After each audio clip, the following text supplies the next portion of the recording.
All right, welcome to The Explainer. Today, we are diving deep into the guitar sound of, I think, one of the most important players in modern J-pop, Daisuke Ozasa from official HIGE DANdism. Have you ever listened to a HigeDan song and just wondered, how does he do it? How does that guitar part fit so perfectly inside that huge, dense mix? Well, if that's you, you've come to the right place. We're going to break down exactly how he gets that amazing tone. So before we even talk about a single guitar or pedal, we have to get into his mindset. Because for Ozza, it all boils down to one simple but really powerful idea. You have to serve the song. The guitar is there to support the vocals, to lift everything up, not to be the star of the show. Okay, so how does he actually put that philosophy into action? Well, it all starts with his tools. And we're not talking about just one guitar here. He has what I like to call his holy trinity of electric guitars, and each one has a very, very specific job to do. First up, we've got the main workhorse, a vintage 1963 Fender Stratocaster. This is the sound you hear on all those gorgeous, shimmery arpeggios and those sharp, funky rhythm parts. Think about Soul Soap. That clarity, the way it cuts through without getting in the way, that's all Strat. But then you hear a song like Pretender with that iconic riff. It's got more body, a totally unique attack. That's not a Strat sound. For that, he goes for his secret weapon, a vintage Fender Jazzmaster. And there's a pretty cool piece of history here. Fender literally designed this guitar for jazz players, but they kind of hated it. The funny thing is, rock musicians heard those big, powerful pickups, which are almost like P90s, and they absolutely fell in love. It was the perfect sound they didn't know they needed. So what happens when things need to get heavy?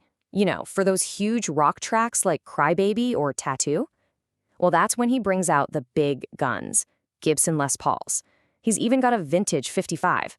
This is where that thick, chunky, classic humbucker crunch comes from.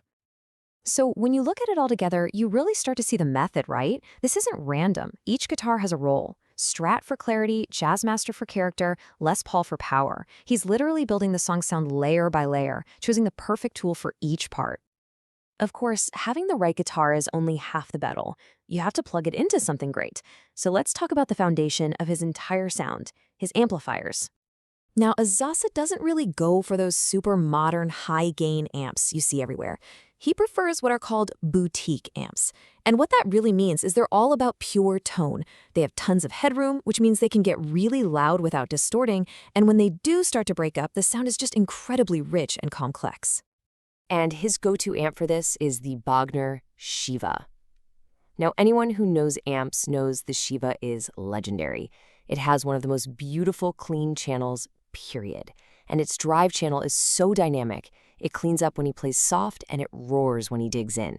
It is the absolute perfect sonic foundation. Okay, so he's got this perfect canvas, this amazing foundational tone. What's next?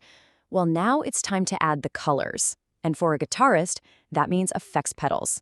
He's basically a painter, but with sound. And he builds his sound in these really smart, distinct layers. He starts with a little bit of compression, just to make sure every single note speaks clearly. Then he'll add some grit, using incredible drive pedals from guys like Pete Cornish. After that, he can add some width and movement with something like a chorus. And for the final touch, he creates depth and space with high-end delay and reverb from companies like Strymon. Okay, so I know what you're thinking. Vintage guitars, boutique amps, high-end pedals. This is a lot of incredible, and let's be honest, really expensive gear. So how can you even get close to this kind of sound? Well, the good news is it's way more accessible than you might think. Here is the absolute key takeaway. You don't need the exact gear. You just need to match the function of the gear. So you can't get a 63 Strat, a Squier Classic Vibe will get you that single coil tone. You can't afford a Bogner, a modern modeling amp like the Boss Katana will give you fantastic clean and drive sounds. And a whole pedal board, a multi-effects unit like the Boss GT1 has all those colors, compression, drive, delay, right there in one box. Because ultimately, Daisuke Ozasa's sound isn't really about the price tag on his gear. It's a philosophy. It's about always putting the song first. It's about finding your little pocket in the mix where you can shine without stepping on anyone's toes. And it's a way of thinking that any guitarist at any level with any gear can learn from. So in the end, all of his gear choices tell a story of purpose and precision, and most of all, musicality. So that leaves just one question for you. The next time you pick up your guitar, what story does your gear tell? Because thinking about that, the why behind your choices, that is the real secret to a great guitar sound.